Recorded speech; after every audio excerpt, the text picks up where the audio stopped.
There was a time when the city of Bossou lay on an island, surrounded by the waters of Lake Chad. But over the past few decades, life has dramatically changed. Bossou was an island in the middle of the lake. Now we are 10 kilometers away. Since 1966, the lake's water has been receding. It continued to dry up in the 1970s.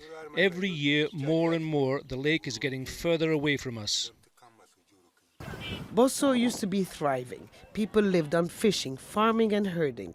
It was considered the warehouse of the Diffa region, where the borders of Cameroon, Chad, Nigeria and Niger meet. Now it's a desolate city where people barely survive. Lake Chad has shrunk by 80% over the past 25 years and continues to recede. Ari Mami owns a red pepper farm known here as Manga Gold. It's very popular in both Niger and Nigeria. Business used to be good.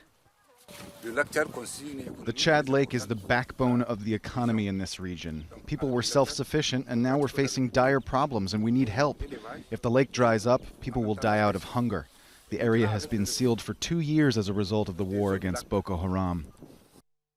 With the absence of rainfall in a drought-prone region, West African countries are looking for options to save the lake, including transferring water from other sources. But that needs funding and security, both unavailable at the moment. The rise in poverty has led to an increase in the popularity of Boko Haram.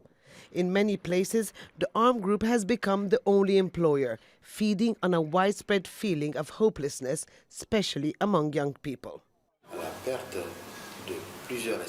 Many of the flora and fauna species are now extinct. People have lost their livelihoods and are now desperate. This enabled some of the terrorist groups to attract the lake's residents to join their ranks and secure a source of income. Now the lack of security is hindering all efforts to save the lake. We're working on many fronts, but we need time. But time is running out. Aid organizations say the humanitarian crisis around the lake is among the most severe in the world. About 10.7 million people are in urgent need of assistance or else will soon face famine. People who have stayed here from generation to generation now left to wonder for how much longer will they be able to live on the land of their ancestors. Hoda Abdel-Hamid, Al Jazeera.